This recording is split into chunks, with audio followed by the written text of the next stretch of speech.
instruments of your peace.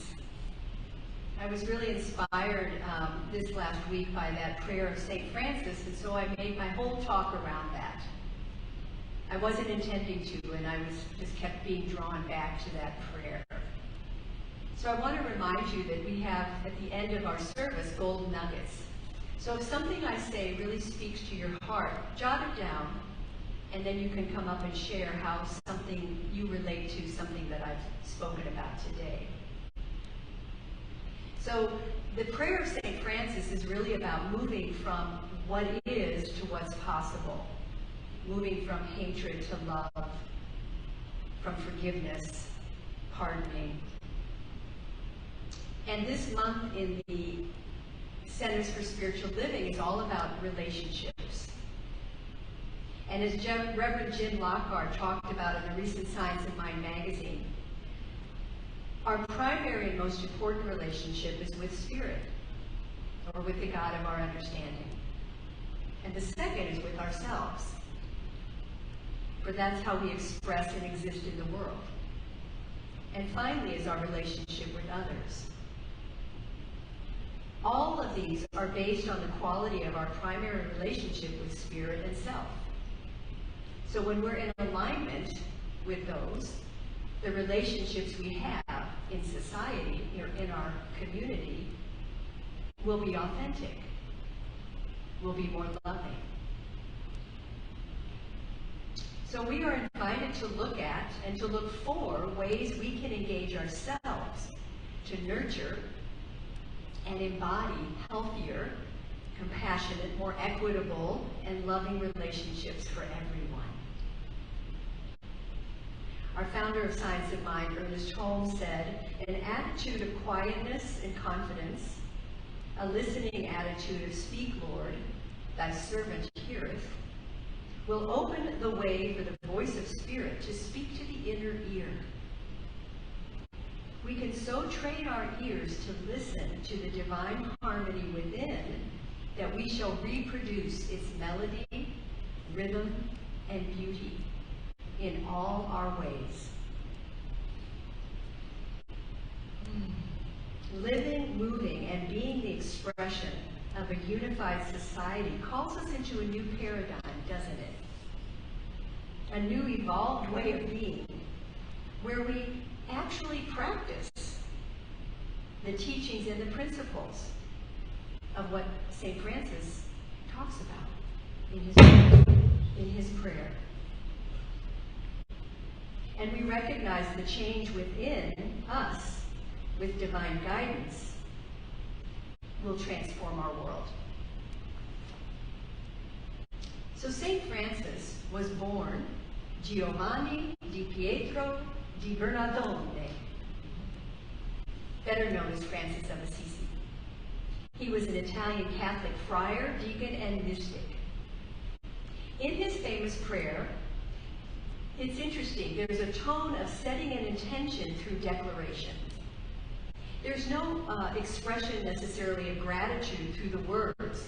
And even the phrase, grant that I may, is expressed in the imperative form, much the way a paramedic who arrives at the scene of an accident or an emergency might say, let me through to the onlookers, claiming the right of passage, and fully expecting to be let through. Let me through. The prayer is not a request, it's about setting things aright. Setting things aright. Would you like to set things aright in your life? Yeah. So, in the prayer of St. Francis, he's speaking from his own heart and what he would like to shift or change, right? Lord, make me an instrument of your peace. Take a deep breath with that. I love that phrase. So the first line, or the second line, is where there's hatred, let me sow love. In the Course in Miracles, it says, as you release, so will you be released. Forget this not, or love will be unable to find you and comfort you. We can't enter into peace while we're in a state of confusion. It can't be done. We can't manifest love when we have a mental equivalent of hate in our hearts and minds. It can't be done. We talk a lot in Science of Mind about mental equivalents. What are we thinking is outpicturing. So Ernest Holmes said, if God can work for us by only working through us, then that statement of Jesus stands true. And it's really a statement about the law of cause and effect. We cannot afford, he says, to hold personal animosities against the world or individual members of society. All such thoughts are outside the law and cannot be taken into the heavenly consciousness.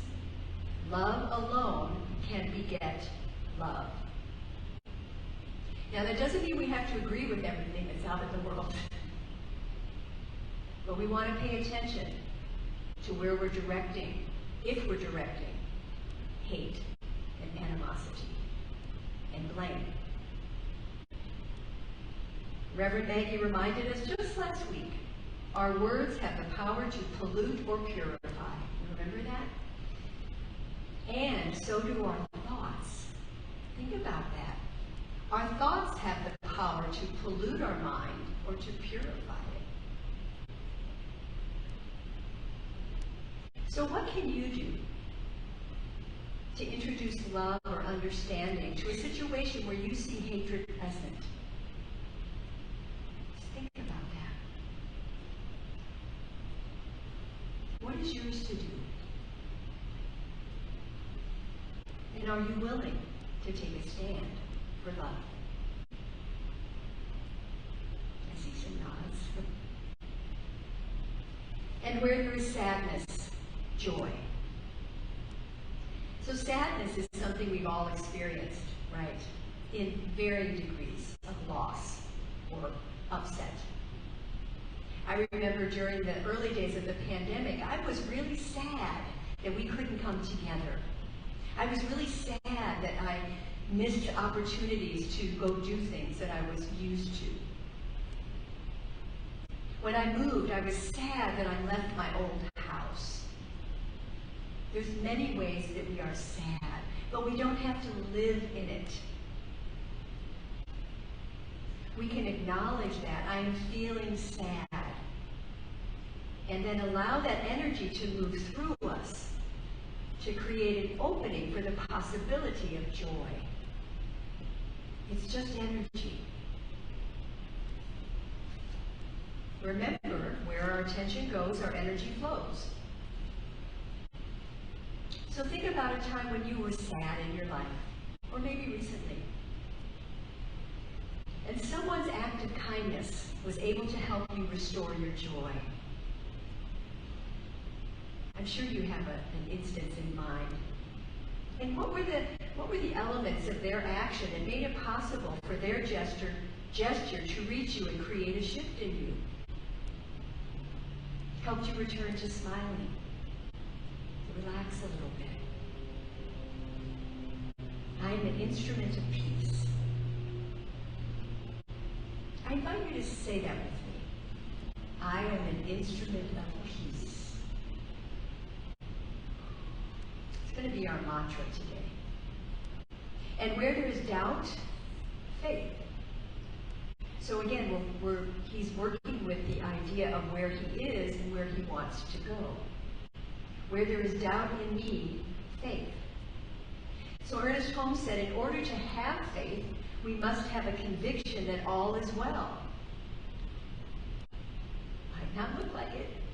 And in order to keep faith, we must allow nothing to enter our thought which will weaken this conviction, which is the doubt. What do you have faith in?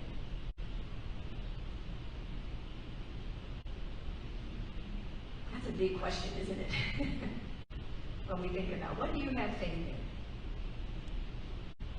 Abraham Hicks says, in your action, you can lose sight of the vision. You can lose sight of your trust in the process. and you just bang around in a sense of futility. Has anybody ever just banged around in a sense of futility? What a great image. They say, hold the vision and trust that the universe will acclimate to your vision. Mental equivalent. Hold the vision. Mental equivalent. And trust the process. Faith is trusting the process, even when it's not pretty. So remember a time when you were able to move through doubt to faith. That you had such conviction that everything always works out for you, and it did. It did. Somehow, it did. And where there is despair, hope. The hope we offer can be as simple as our presence. Holding a space for another with light and understanding. And again, we don't want to park our car and live in the despair. We want to allow it to move through us. That's when counseling, spiritual mind treatment, prayer, call a practitioner is very, very helpful. I call my practitioner all the time when I forget. Be reminded to be opened up and lifted up to the truth of who I am.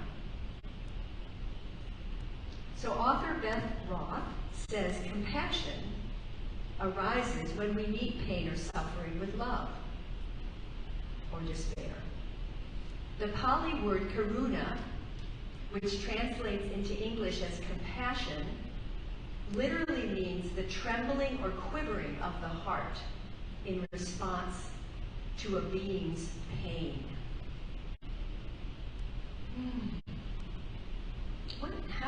How beautifully that describes how compassion is based on a strong feeling of connection and empathy. It means we recognize our commonality as human beings. In the words of Dalai Lama, all human beings are the same, made of human flesh, bones, and blood. We all want happiness, and we all want to avoid suffering. Further, we all have an equal right to be happy. It is important to realize our sameness as human beings. I don't know about you, but sometimes I need to be reminded of that we all want the same thing. I would assume so. And where there is injury, pardon. Reverend Dr. Patty Weber, who was my teacher in ministerial school, and she's spoken here, has a great book called Spiritualize It, 365 Blessings of the Day.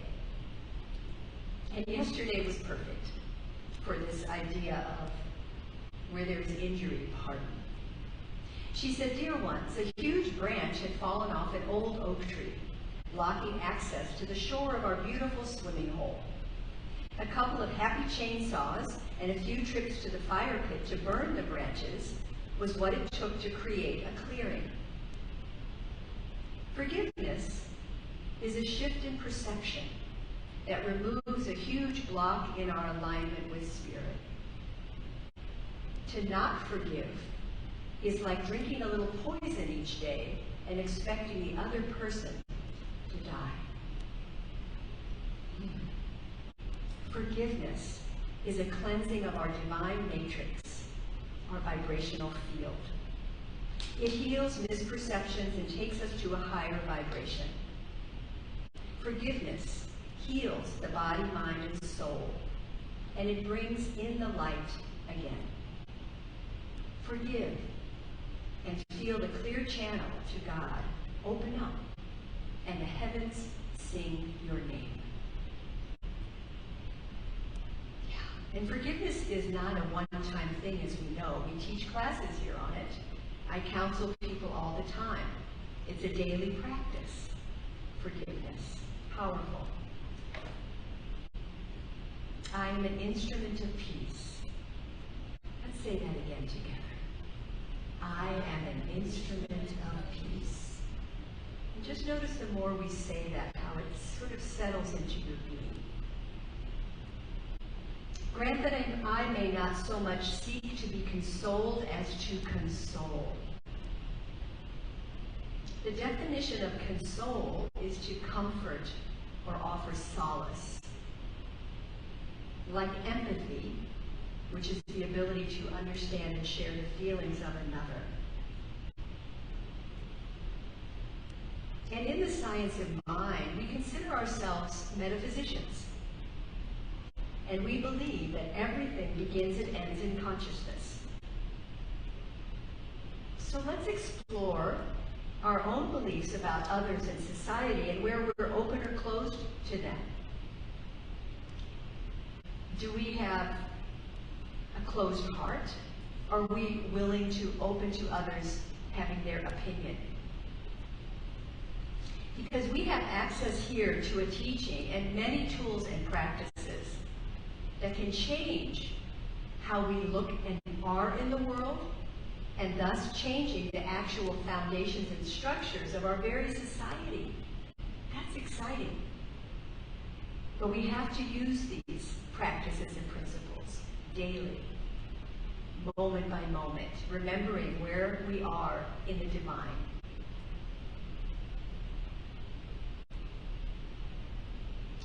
To be understood as to understand. Have you ever felt misunderstood?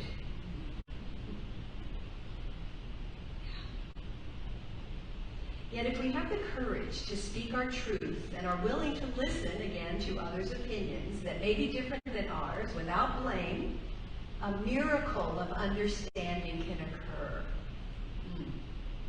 A unity. That was the title. God Unity.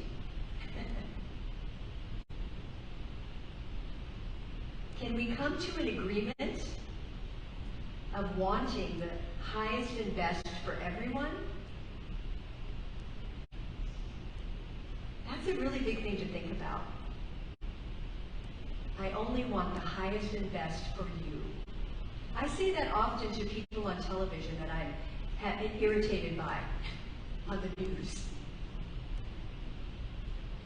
Rather than condemning, I only want the highest and best for you. Bless you. It's just a different switch in how we react or respond to what we don't like. Again, we don't have to approve of everything.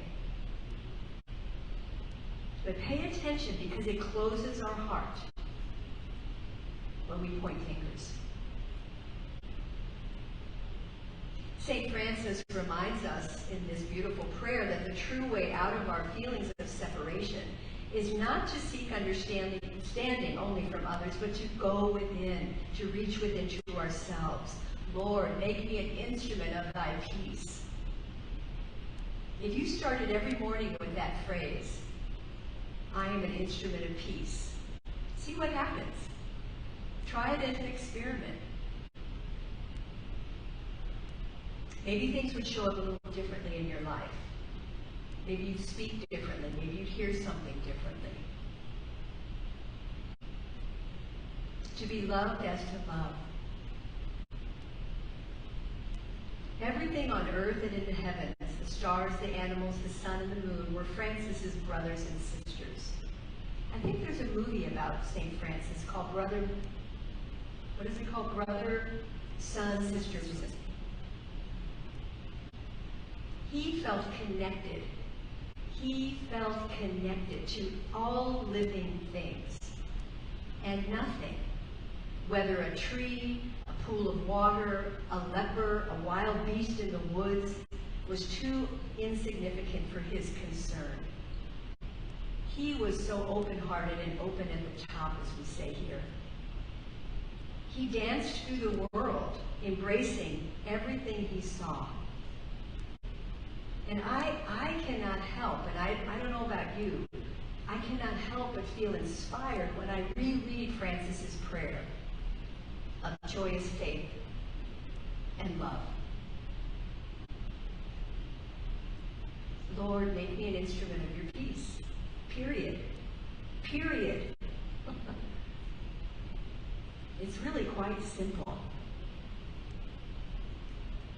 Even in the Bible, in John, it says, anyone who claims to be in the light but hates a brother or sister is still in the darkness. Hello? Anyone who loves their brother and sister lives in the light, and there is nothing in them to make them stumble. Wow. For it is in giving that we receive. And that's about the law of circulation, right? Think about a caring teacher who's overworked and driven to the point of exhaustion every day. Or the philanthropist who gives away large amounts of money with no thought of any return. Or the volunteer who serves the needs of others with no thought of return. All of them seem to be driven by a greatness of heart that can elude many of us in our daily life. And when asked why they do it, they give you the same answer. I get more than I give. Have you ever felt that? I mean, we all have, I think, when we have volunteered or done something altruistic. I just got more than I gave. Think about that in your life. Is there a place you could be more giving? Because giving and receiving is the law of circulation. It's being in the flow. We don't want to get stagnant. I remember a class I took long time ago with Jennifer Russell, who was one of my mentors. And one of the assignments she had was we made little business cards, and we wrote on them or printed them out, and it could say anything like, you are blessed, thank you for being you, you're the most amazing thing, you are a blessing. You just put some really good little juicy thing. And then you had a stack of these cards, and you had to distribute them incognito in the grocery store. So you would stick them in a shelf, or you'd put them next to the bananas, or you'd put it on somebody's windshield at the store, or put it in the meat counter and, behind the turkey burger. And so when someone pulls it, they see this card and they get blessed. I had so much fun doing that little assignment. In fact, now just talking about it now, I get chills, and it reminds me, I think I'm going to do it again. So you just might find something on your windshield that says, you are awesome, you are loved. That's the giving. Generosity. One of our banners here, generosity of spirit, somewhere. So I have a quick little story for you called the starfish story. One day, a man was walking along the beach, and he noticed a boy picking up something and gently throwing it into the ocean. Approaching the boy, he asked, "What are you doing?" The youth replied, "Throwing starfish back into the ocean. The surf is up and the tide is going to be going out, and if I don't throw them back, they'll die." "Son," the man said, "don't you realize there are miles and miles of beach and hundreds of starfish? You can't make a difference." After listening politely, the boy bent down, picked up another starfish, and gently tossed it into the surf. And then he smiled at the man and he said, "Well, I made a difference with that one." What a sweet story. You might not think you make a difference, but a smile to someone, a thank you to one person, can brighten their day. And it is in forgiving that we are forgiven. We already talked a little bit about that. And forgiveness, remember, is not condoning unkindness. It's not forgetting that something happened to you that's uncomfortable. It's not an excuse for poor behavior. It is about embracing the prospect of being a whole person again. Think about who you might be if you were free of grudges and resentments. And again, this is where a practitioner or a coach or a counselor can so help with opening back your heart to not being shut and closed. Forgiveness frees you. Unforgiveness closes our heart. And finally, Francis, in his prayer says, and it is in dying that we are born to eternal life. Now, there are many ways to die. Think about it. A butterfly dies to the caterpillar when it sheds its chrysalis and takes wing. Francis died to his youthful life of physical pleasures when he stood before his Father and renounced his worldly goods. We can die every day to old patterns, old ways of thinking, and commit wholeheartedly to something new and life-affirming. Return home to the Father's house.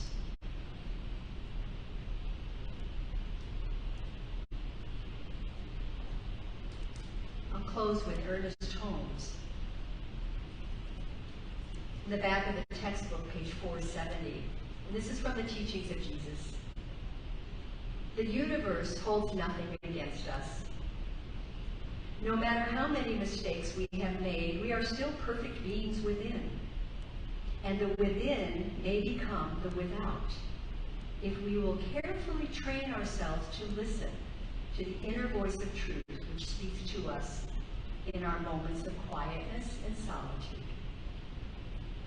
Just as the prodigal son returned to his father's house, so we must return, not with a fearful mind, but consciously and definitely, with direct intent and a complete concentration of purpose. The journey back should be filled with happiness and joyful expectation, for we shall be met with a smile from the universe and shall be folded in the arms of love forever. Smile and return home. If you saw you as God sees you, you would be smiling now.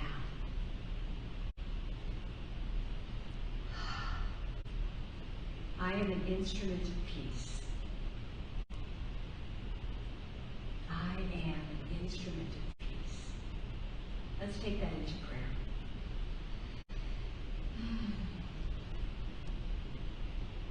How good it is to know that there is a unified field of love and harmony and peace that is vibrating in and through everything and everyone. It is omniscient, omnipotent, and omnipresent, eternal, loving, compassionate, wise, harmonious. And this essence is moving in and through everything and everyone.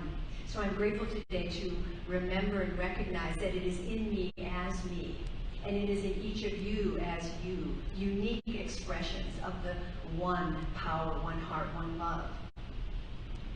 Just as the sun has rays that extend outward of light, we are each a ray of this beautiful light. And so I'm grateful today to claim and declare that the prayer of St. Francis reminds us to be instruments of peace. It reminds us to move from doubt to faith, to move from hatred to love, to move from the darkness into the light, where there is so much joy, there is so much beautiful magnificence waiting for us to say yes. And so I'm knowing and claiming that this week each of us looks at our life and how we can move into the light with clarity, with confidence, with joy. So knowing this is already true, I have such joy in my heart. I simply say, thank you, God. Thank you, life. And I release my word into the law that is always working, And I don't have to know how to make things happen. I simply make them welcome. I welcome this instrument to be an instrument of peace. And I invite you to do the same. And so I release, I let go, and I let it be so. And join me in affirming.